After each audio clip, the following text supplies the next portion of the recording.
Seja muito bem-vindo, seja muito bem-vinda ao nosso programa RH em Ação do Operacional Estratégico. Aqui eu conto estratégias para você alavancar a sua carreira, conquistar melhores salários e se tornar um profissional altamente desejado na área de RH e gestão de pessoas. Meu nome é Cristiane Costa, diretora executiva da Líder RH. Atuo há 23 anos na área de gestão de pessoas e consultoria empresarial. Atuei em grandes empresas, entre essas algumas multinacionais. Sou professora e mentora para profissionais de RH executivos. Quero aproveitar para te fazer um pedido muito especial. Se você ainda não é inscrito no nosso canal, clique para se inscrever e ative as notificações para sempre ser avisado de conteúdos contextualizados no nosso canal. E deixe aqui também o seu like, para que o YouTube identifique que você tem um conteúdo importante nas mãos e possa mostrar para mais pessoas. Hoje, o tema da aula é metaprograma e comunicação assertiva. Nós vamos trabalhar hoje, dentre os vários modelos, para te ajudar a alavancar o teu processo comunicativo e você ser capaz de gerar mais influência na organização ao qual você faz parte. Seja muito bem-vindo. Vamos dar início à nossa aula. Eu trouxe para vocês aqui um material bem interessante. Antes da gente falar de comunicação, desse processo comunicativo, a gente tem que entender o que é a comunicação interpessoal. Nós temos a comunicação interpessoal e a comunicação intrapessoal. A interpessoal é a comunicação e a relação que você vai ter com outras pessoas, que vai fundamentar a sua conexão e sua influência.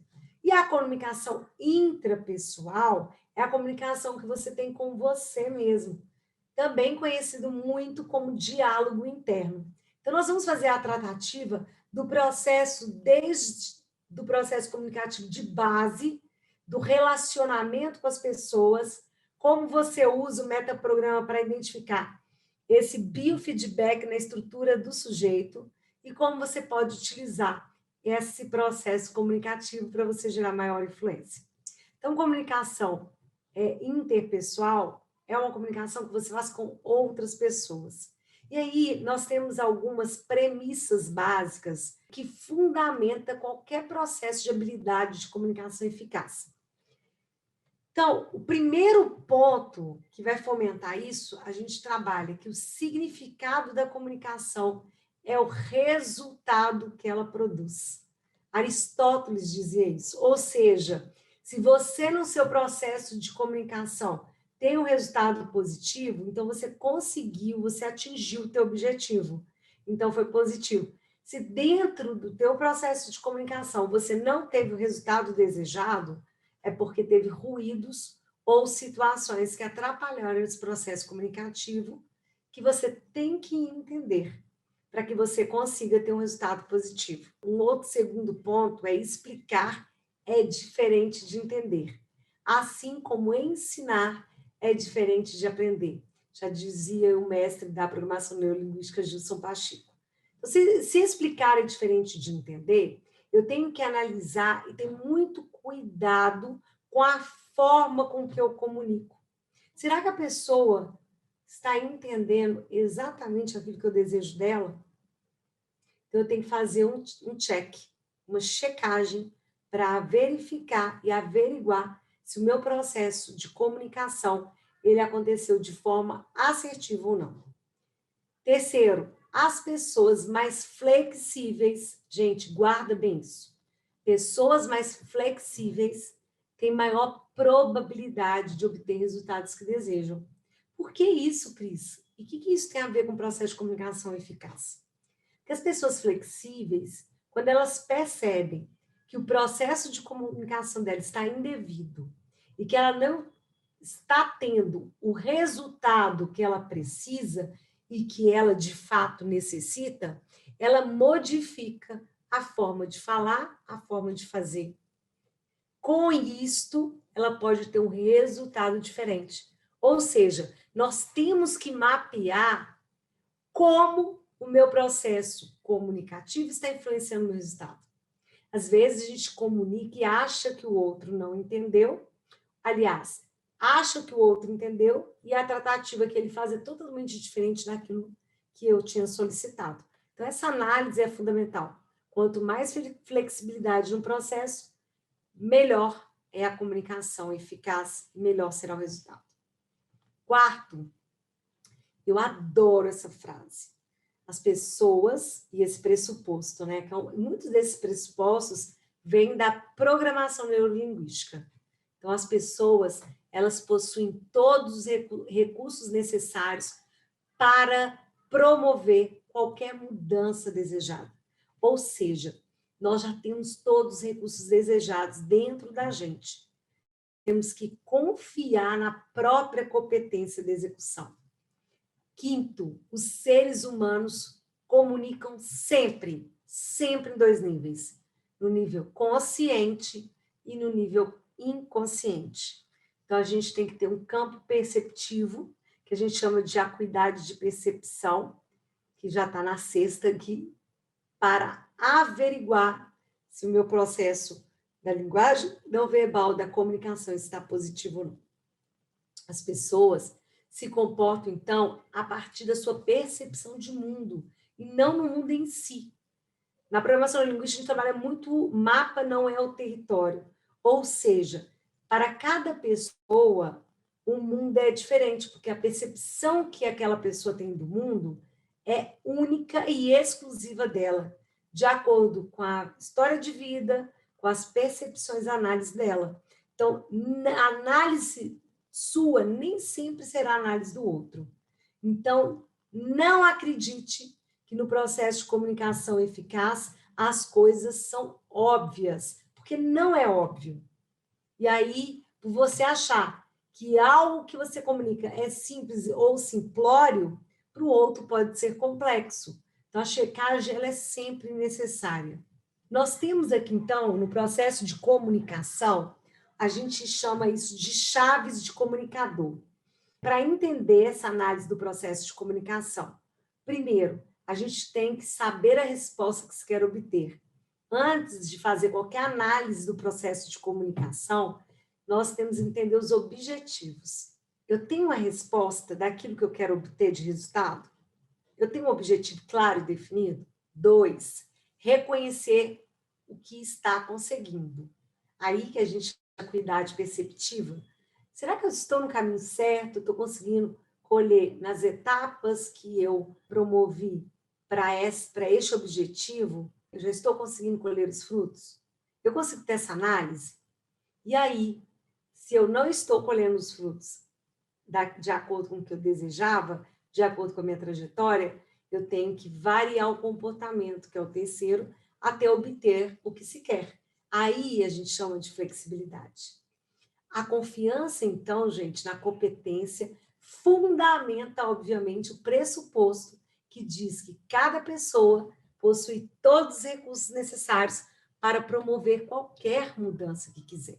Então, com isto, a gente trabalha nesse fundamento da comunicação, as chaves do processo de comunicação. Dentro de algumas etapas do processo de comunicação, a gente também tem o elemento da função da comunicação. Qual é a função da comunicação? Normalmente, a função da comunicação é promover um controle. Então, nós temos, dentro dessa função, uma carga de estímulos que vem através da percepção. Esses estímulos, ele vai sofrer um impacto.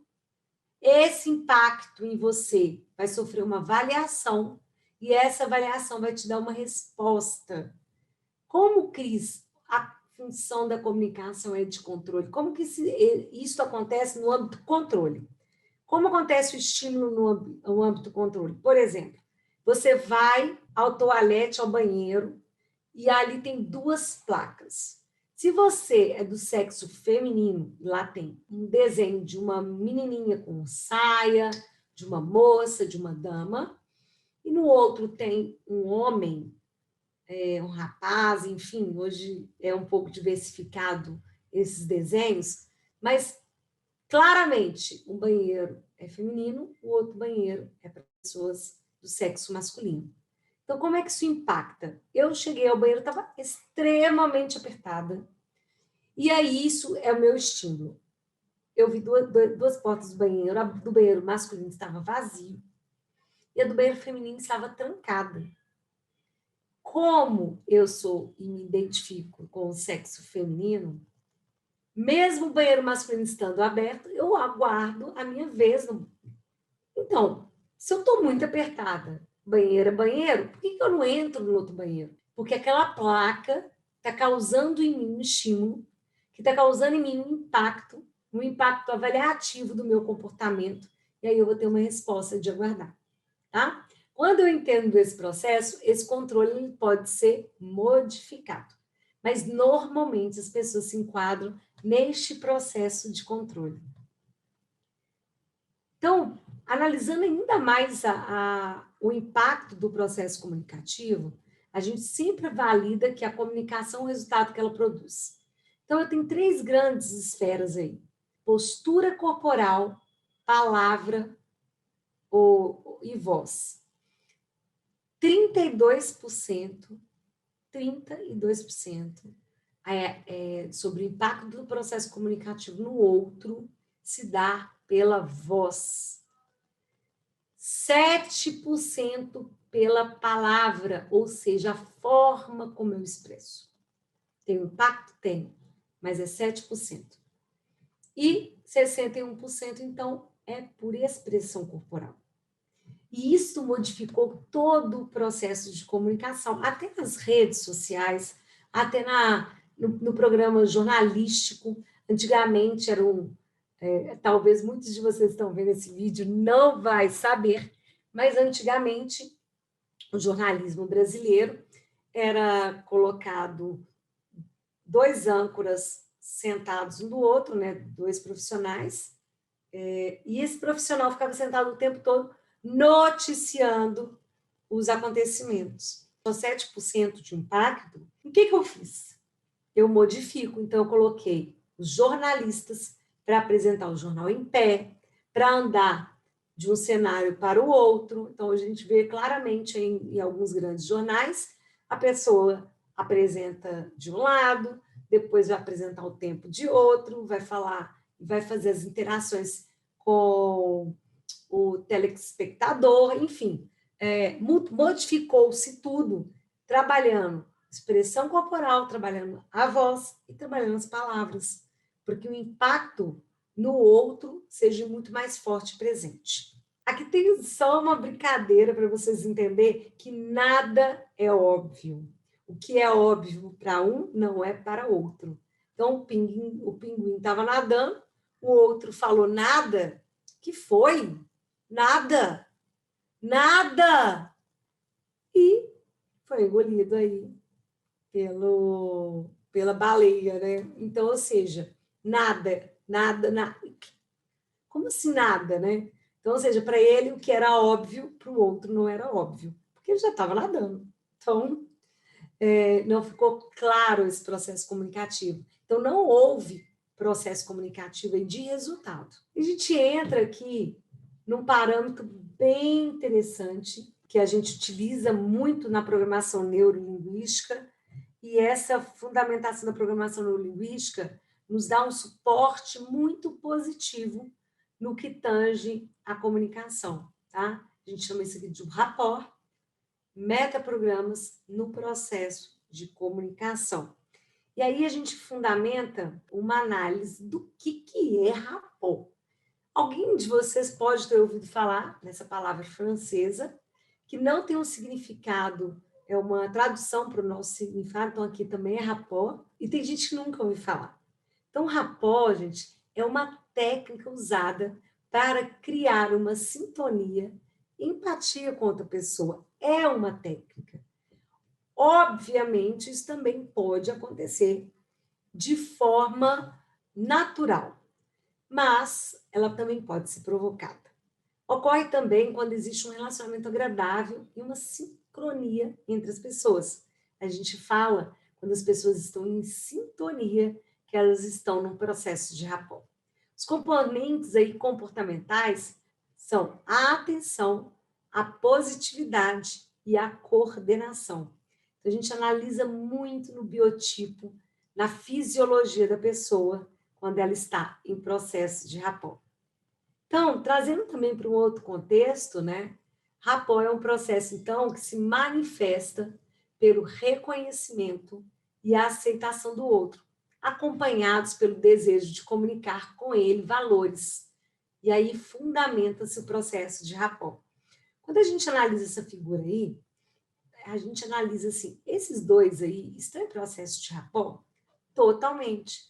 Então, o olhar, o sorriso, o aspecto corporal todo voltado um para o outro, a forma com que aperta a mão. Então, ou seja, essa linguagem fisiológica, ela conta muito para a identificação dos processos de rapport.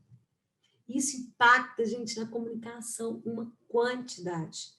Um outro fator, como eu disse para vocês, que o rapport, ele pode acontecer também de uma forma provocada. E aí eu brinco muito que eu adoro estar em um lugar e reparar se as pessoas estão em rapport ou não. E como é que eu faço isso? Às vezes a forma com que a pessoa está sentada, a forma com que ela dá atenção para o outro, o olhar no olhar, a atenção, a forma de conversar, de sorrir, de mexer no cabelo, enfim, a forma corporal, até as formas, gente, de mexer mãos e cruzar pernas, é praticamente um imã de espelhamento com o outro, com a outra pessoa. Então, quando a gente analisa linguagem fisiológica muito parecida, contato direto de olhar, sorriso, e o sorriso ele provoca muitos rapós, né? Muitos rapós. Então, quando a gente entende essa dinâmica, a gente consegue analisar claramente quando uma pessoa está em processo de rapport ou não. Vamos continuar aqui entendendo assim a visão do espelhamento nesse processo. O espelhamento acontece assim. Se a gente tem uma boa comunicação, e essa comunicação ela vai produzir um rapport, o rapport também vai produzir espelhamento. E também o espelhamento produz rapport, e o rapport produz boa comunicação. Entendi nada, Cris. Calma. Boa comunicação, então, produz rapport. Isso aqui pode acontecer de forma natural. E aí o rapport vai produzir o espelhamento. Olha aí o cachorrinho com a criança. Eles estão completamente fisiologicamente em rapport. Eles deitadinhos aí, ó, de costas um para o outro, na mesma posição. Isto aí a gente analisa que é um rapport. Criança tem uma facilidade de gerar rapport muito grande com animais e com pessoas. Agora, quando eu não tenho um rapport com uma pessoa, eu tenho dificuldade de aproximar daquela pessoa específica, a gente às vezes não tem um bom entendimento. Cris, como eu resolvo isso? Eu posso produzir rapport? Pode. Por isso que o espelhamento também produz rapport. Como que eu vou fazer o espelhamento? Obviamente, é uma técnica que você tem que treinar para não parecer que você está copiando o outro. Então, por exemplo, se a pessoa mexe no cabelo, eu coloco a mão na testa, então eu vou imitando, igual as crianças falam, né? Imitando um pouco o aspecto corporal daquela pessoa até aquele rapport acontecer de forma natural. Então, se eu não tenho rapport, eu posso produzir o rapport através do espelhamento. Vou mostrar para vocês aqui mais alguns exemplos. Olha aí. Igual a gente falou das crianças em processo de rapport. Incrível, né, gente? Mas tem uns que são mais impactantes que eu vou mostrar para você. Então, rapport. Aqui é um espelhamento, um rapport entre países. Gente, essa figura aqui não quer dizer nada, tá? Eu sou antipartidária, enfim. Mas eu não podia perder a oportunidade de trazer o rapport que existe aí, então, deste viés aí do Lula com o Chaves, tá? Olha a fisiologia corporal desta foto. Então, olhar, sorriso, postura corporal voltada um para o outro, as mãos praticamente na mesma forma, na mesma posição. gesticulando igual. Olha esse aqui. Mesma posição corporal, postura de enfrentamento um com o outro, postura corporal parecida e mãos também. E, por fim, temos essa... Muito rapor, gente, é muito rapor aí. Muito rapor. Então, quando você começa a ter isto consciente, você começa a observar as pessoas ao seu redor, utilizando a acuidade perceptiva, e aí você consegue ver se as pessoas estão em rapport ou não, tá? E aí, fundamenta. Se você precisa gerar rapport no outro, você vai gerar rapport percebendo a sua estrutura fisiológica, se ela está interagindo com a do outro. Por isso que a gente fala que para a gente ter, dentro do processo de comunicação, a gente precisa de uma estrutura de flexibilidade. A flexibilidade, ela vai fundamentar aqui se eu estou no caminho certo, se eu estou no caminho errado, se eu estou produzindo uma comunicação positiva ou não frente a isto. Então, ela valida desta forma, ok? Aqui a gente fala que é o acompanhar para conduzir. Então, e a gente utiliza, gente, essa técnica aqui também muito na liderança. Muito na liderança. Na parte de feedback, na parte de posicionamento, na parte de gestão. Então, ou seja, primeiro eu acompanho, eu lidero, eu percebo o outro, eu mapeio o outro, valorizo aquilo que ele está me trazendo de demanda, de solicitação, depois eu conduzo ele. É muito interessante a gente utilizar esse processo aqui até nos processos de feedback, ou quando a pessoa chega para você de uma forma, trazendo uma demanda em que ela está falando, você, enquanto gestor, liderança, não concorda com aquilo que ela diz. E aí você vai acompanhar para você não criar uma quebra desse rapport, desse processo de rapport, você vai acompanhar e conduzi-las. Como, por exemplo, Fernando está falando, e aí alguns pontos que ele está falando são interessantes, mas outros é uma viagem pura, não tem nada a ver com a empresa, não tem nada a ver com a aplicabilidade prática, ou seja, aquilo ali, gente, não cabe.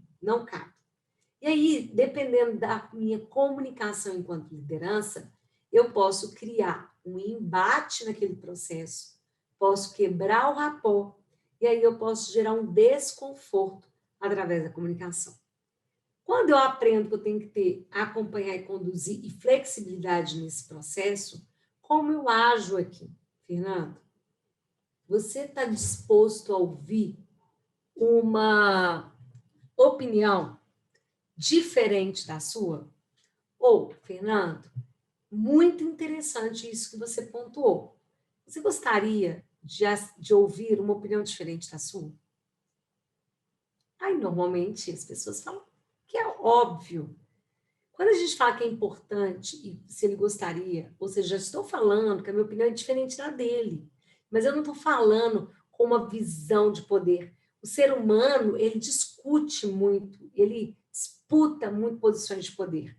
Mas quando eu falo para ele, eu não concordo com você, nossa, isso é uma viagem, isso não tem nada a ver, não concordo com nada que você está dizendo.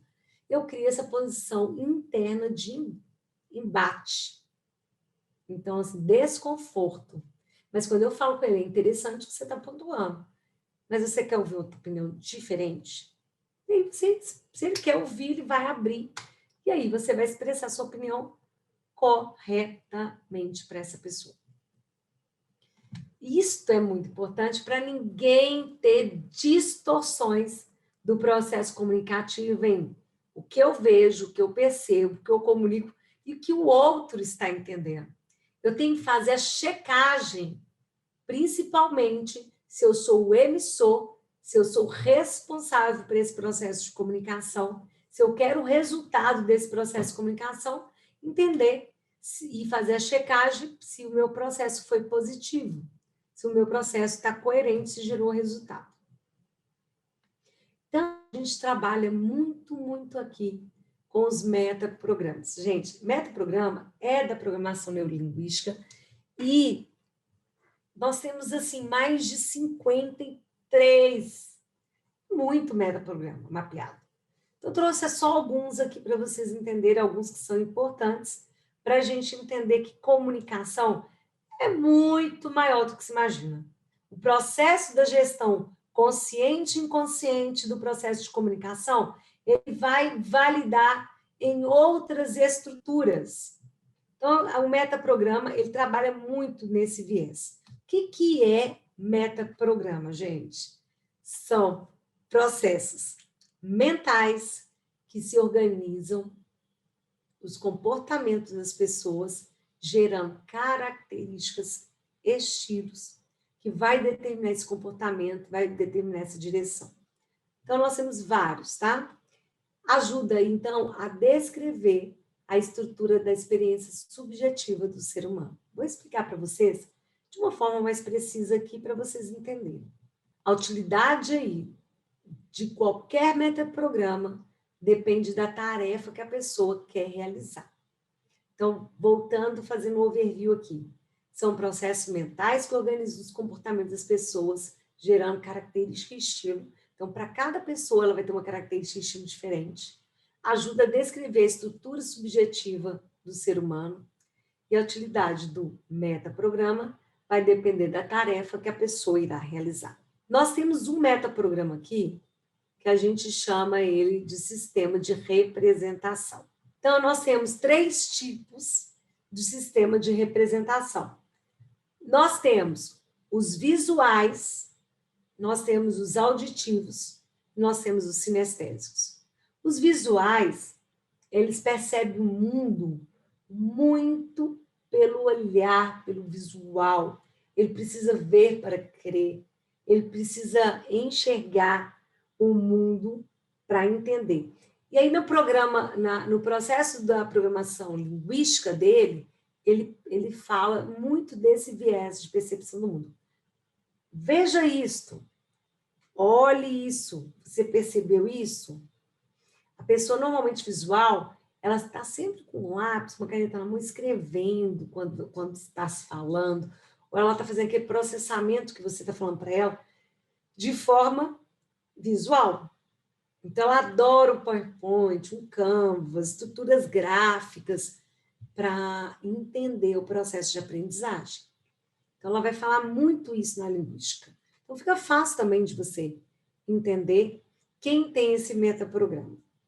Os auditivos. Os auditivos, eles percebem muito pelos sons. Então, pelos sons do ambiente. Então, ele também usa muito isso na linguística, né? Ah, por que você gosta daquele lugar? Nossa, gosto daquele lugar porque lá é muito tranquilo, calmo, sem barulho, sem barulho. Eu escuto os passarinhos, isso me relaxa. Então, ou seja, traz sempre para o foco auditivo. Ele vira para você e fala assim, você ouviu isso? Escuta isso. Escuta. Então, o tempo todo, ele traz muito dessa característica, desse metaprograma, para o viés fisiológico dele, de apontamentos. Então, ele escuta, consegue separar instrumentos musicais, só com o ouvido, só de analisar o som. Ele fica muito incomodado com ambientes barulhentos. Então, a gente começa a perceber dessa forma. Os sinestésicos, por sua vez, eles são muito do sentir. Então, você está contando uma história, uma história de suspense, ele entra em suspense também. Você conta uma história que causa nojo, parece que ele sente. Então, ele é muito do sentir. E ele usa também muito isso na fisiologia dele. Nossa, eu senti isso. Nossa, estou sentindo aquilo. Nossa, isso, a fala dela me causou um sentimento, uma dor. Então, ele sempre traz para o sentir. Então, você consegue mapear esse comportamento daquilo que ele está dizendo através destes canais de representação. Esse é um metaprograma, tá? E é importante a gente perceber e trazer isso muito à tona, por quê? Porque Se eu tenho um chefe, um líder mais visual, se eu ficar só falando na cabeça dele, ele vai absorver pouco daquilo que você vai falar. Então, você tem que falar, de preferência, mostrar relatório, de preferência, mostrar uma estrutura gráfica, um PowerPoint, uma apresentação, para que você consiga prender a atenção maior dele e ele entender todos os processos, tá? O auditivo, por sua vez, ele se prende mais à fala, então você, às vezes, tem que detalhar aquele processo específico. E o sinestésico, aí você vai ter que fazer um combinado aí do sentir. Então, assim, trazer muita imagem, cores, para que aquilo fique agradável para os sinestésicos. Nós temos um outro metaprograma, que é o metaprograma da motivação. Então, nós temos aqui pessoas que buscam prazer e tem pessoas que buscam afastar-se de dor. Então, qual que é a motivação desta pessoa? Ir em direção do prazer. Como assim, Cris? Então, ele faz as coisas para ganhar, para ser reconhecido. Prazer para ele. É um prazer. Então, ele busca, o intuito motivacional dele é de buscar, então, é de ganhar prazer naquilo que ele executa. E tem pessoas que têm o mesmo âmbito de motivação, mas é para fugir da dor. Nossa, deixa eu fazer isso rápido, ficar livre disso. Não come isso, senão vai desperdiçar, vai ter que jogar fora. Então, ele faz as coisas para fugir de dor. Então, qual é o seu metaprograma? Você aí é do prazer ou você aí é da dor? Conta para mim aqui nos comentários abaixo aí do vídeo. Padrão de autoridade. Gente, aqui a gente vai fazer a fonte de avaliação. Então, tem pessoas aqui nesse metaprograma que o metaprograma dele é do eu. Ele até te escuta, tá?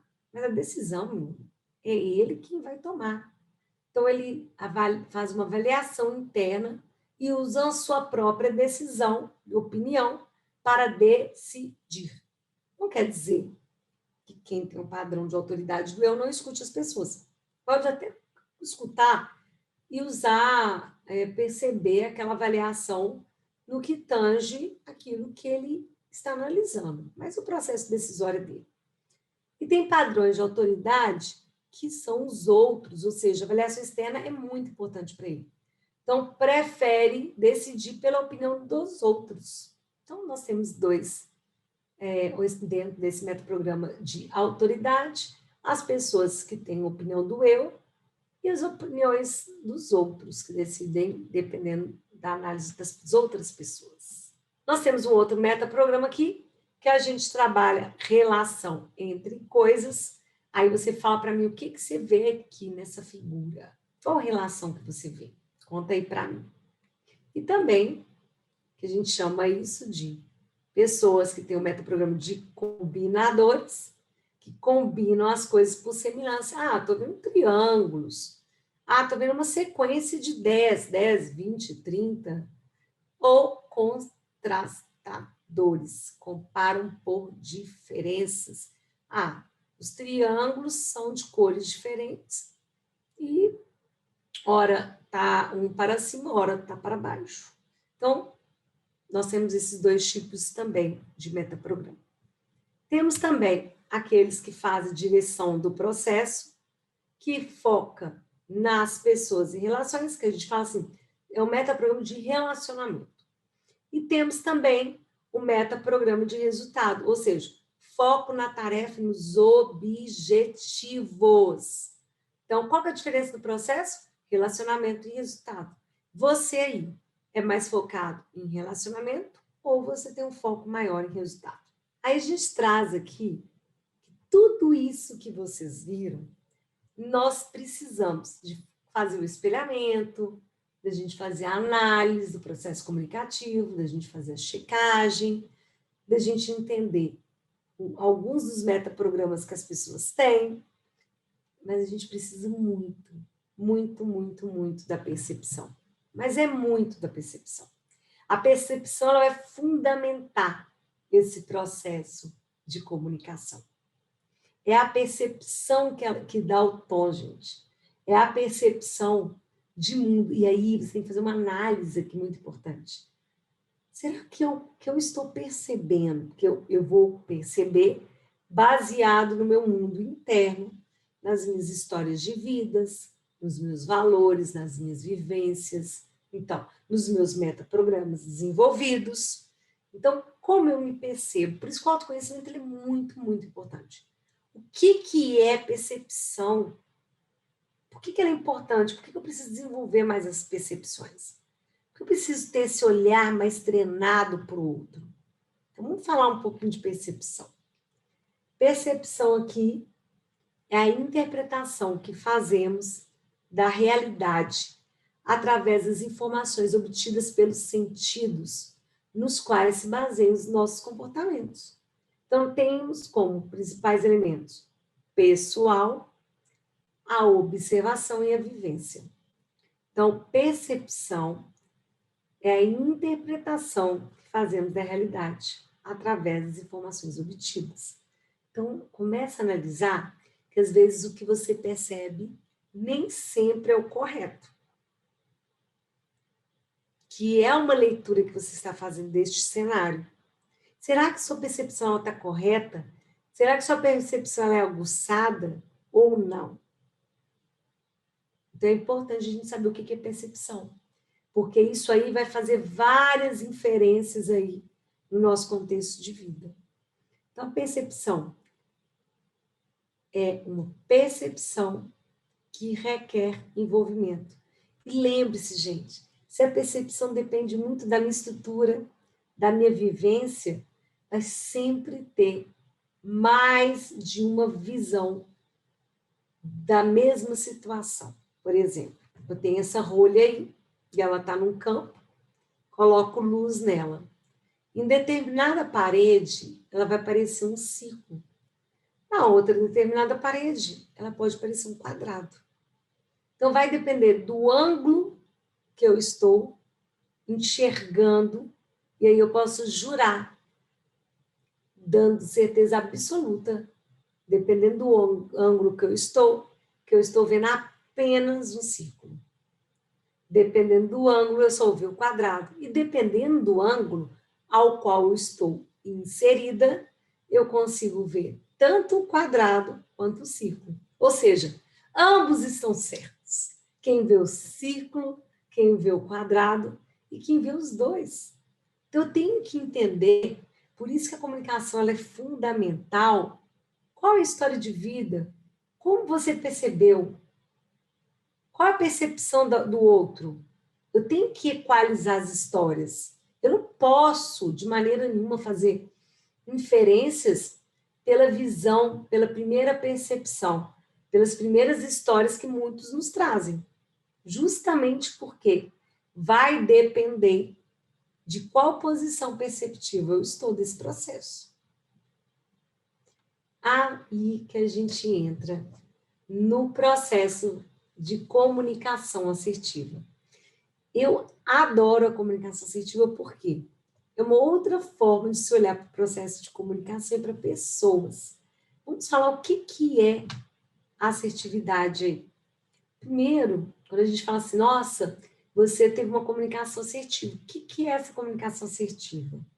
É a capacidade que você teve de comunicar abertamente pensamentos e sentimentos sobre uma pessoa, grupo ou situação.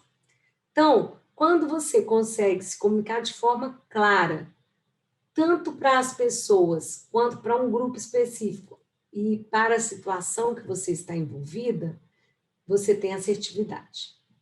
A assertividade, ela se divide aí em 3 grandes temas. Pessoas que são assertivas, pessoas que são assertivas e pessoas aqui que são agressivas. Como eu percebo o não assertivo? O não assertivo, ele vai validar que primeiro os outros, depois eu. Ou seja, o outro é mais importante do que ele. Ele diz sim quando quer dizer não. E quando diz não, muitas vezes sente culpa. Muitas vezes ele pensa, nossa, Eu falei não para a Cris, para a Jaqueline, para a Renata. Mas será que eu deveria ter falado sim? Ele fica remoendo aquele não. Ele fica com medo desse rompimento do relacionamento. O não assertivo, ele considera os outros mais importantes do que ele próprio. Ou seja, o foco dele aqui é totalmente centrado em relacionamento. O assertivo, primeiro eu, depois os outros. Ele diz sim ou não quando quer, de forma adequada e sente-se bem. Ele considera os outros tão importantes quanto ele próprio. Então, o assertivo, ele tem foco no relacionamento e ele tem foco também no resultado. Por sua vez, a gente vai trabalhar os agressivos. O agressivo é primeiro o eu, depois o outro. Muitas vezes, o agressivo diz não quando quer, ou quando não quer, ele sente raiva. E ele considera-se mais importante do que os outros. Então, o foco do agressivo é somente em resultado. Nas empresas, a gente tem todos esses perfis. E quando a gente percebe dentro da comunicação assertiva como lidar com esses perfis e como eu percebo as pessoas dentro desse processo, eu consigo um melhor resultado de influência com ela. Eu consigo um rapport melhor. Eu consigo usar o meu metaprograma correto com aquela pessoa. Então, se eu não assertivo foco em relacionamento, para eu aproximar dele, eu tenho que ir nesse intuito de me relacionar com ele. De falar com ele. Oi, tudo bem? Como é que você vai? Ele importa com a família, ele gosta de bom dia. Então, eu entro antes de qualquer solicitação trabalhando no relacionamento. O assertivo, é tranquilo você chegar de uma forma mais direta, se você chegar já perguntando como é que estão as coisas, como é que está o relacionamento, enfim, como é que está a vida dele. Para ele tramita muito bem dentro desse viés, tanto o relacionamento quanto o resultado. E o agressivo aqui é muito resultado. Então, não adianta você chegar para um agressivo e falar oi, como é que está tudo bem com sua família? Ele não quer saber disso. Você tem que chegar objetivamente e sair objetivamente. Sem muitas delongas. A não ser que você crie um rapport muito grande com ele e aí ele te dá essas aberturas. Quando a gente percebe isso, gente, a gente diminui demais os conflitos internos das organizações. Mas, verdadeiramente, a gente diminui muito esses conflitos. Quando eu tenho um liderado não assertivo, esse liderado, ele vai conversar com um agressivo, como o foco dele é relacionamento, isso é importante para ele sofre muito. Principalmente na forma do agressivo dizer. Então, ele vai para o banheiro e chora, ele se sente mal, ele fala com o outro, porque a demanda do relacionamento não está sendo atendida. Eu trabalho com o outro. Aí, como é que eu vou fazer para evitar isso, Cris? Eu trabalho com o metaprograma do outro, não comigo. Se eu sou não assertiva, o cara é agressivo, eu vou trabalhar no sistema de resultado, de objetividade, ponto. Eu vou perceber que não é para mim, é dele para com ele. E assim, eu evito trazer para dentro de mim certas coisas que não são minhas. E eu paro também de tentar construir relacionamento onde não me cabe. Quando eu tenho um funcionário assertivo, ele vai tramitar bem, lidando com agressivo ou lidando com as pessoas não assertivas. Então, assim, ser assertivo é muito bom. É muito bom. Facilita e você evita processos que você pode se tornar manipulável ou manipulado. Então, evita que as pessoas façam de você marionetes, né? Então, assim, não, então vou conduzir a nossa atividade do fulano é para aquilo que eu preciso que ele faça, que ele execute. Então, quando eu percebo isso, facilita o processo do não, facilita o processo do posicionamento, facilita o processo do entendimento do outro e de como eu vou lidar com esse entendimento que eu percebi do outro. Então, a comunicação assertiva, gente, ela é muito, muito importante para validar todas essas tratativas aqui, que de fato eu preciso dar enfoque. Nós temos aqui que a gente chama de uma escala, que a gente chama de escala da mobilidade, entre 0 a 10, aí, quanto você é não assertivo, quanto você é assertivo, quanto você é agressivo, tá? E aí, quando eu percebo, dentro dessa modalidade de comportamento, eu começo a perceber e também modificar meu entendimento. Aqui é só para a gente fazer um overview, para ver se vocês entenderam e compreenderam esse processo. A assertividade aqui. Podemos ser assertivos em graus variados ou é 8, 80? Coloca para mim o que você acha. A assertividade depende da situação? Podemos ser assertivos com algumas pessoas e não com outras? As emoções podem interferir na expressão da assertividade? Então, vamos às respostas. Sim, podemos ser assertivos em graus variados. Não é 880. A assertividade depende da situação total. A comunicação assertiva vai depender da situação, vai depender das pessoas ao qual, porque a gente pode responder na de baixo, ser assertivo com algumas pessoas e não com outras. Nós totalmente sofremos interferências pelos processos das emoções da assertividade. Então, para cada expressão de vida, eu vou expressar um grau de assertividade diferente de outras. Então, quando eu percebo esse viés todo que acontece dentro, por isso, gente, que o autoconhecimento é fundamental. Mas quando eu percebo isso, facilita o meu processo de entendimento. Como eu sou muito assertiva com fulano e eu não consigo ser com ciclano, qual é o poder pessoal que aquela pessoa tem no seu perfil? E aí você começa a fazer insights, você começa a analisar para você, de fato, poder se posicionar. Quais são os ganhos aí do comportamento assertivo? Nós temos transparência e clareza na expressão do que pensamos e sentimos, melhoria na forma de trabalhar das pessoas que estão ao nosso redor, um ambiente de trabalho saudável e produtivo e o fortalecimento das relações de confiança. Também na tomada de decisão. Tem muitos ganhos que a gente tem. Para a gente finalizar aqui, o processo, então, de comunicação, ele se fundamenta toda nessa estruturação aí. Não é só receptor, emissor e receptor. Não é só eu jogar aquilo que eu solicito para meu time, para minha equipe. É eu ter consciente que eu tenho que validar, fazer checagem e analisar a interpretação do outro dentro das minhas solicitações. Nossa, Cris, mas dá trabalho, é cansativo, mas dá muito mais trabalho, os retrabalhos, dá muito mais trabalho, os conflitos gerados quando você não comunica de forma coerente. E aí a gente acha sempre que o outro ele tem dificuldade de entendimento.